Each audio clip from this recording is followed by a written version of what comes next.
Hello everyone, welcome back to my channel. In today's video I'm gonna show you how to stop Instagram story sharing to Facebook. So first of all, open Instagram account. Now I'm opening it.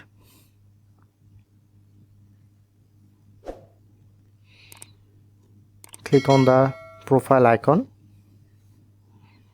Look at the right corner, tap on three line,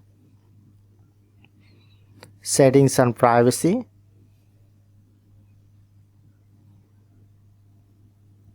Scroll down.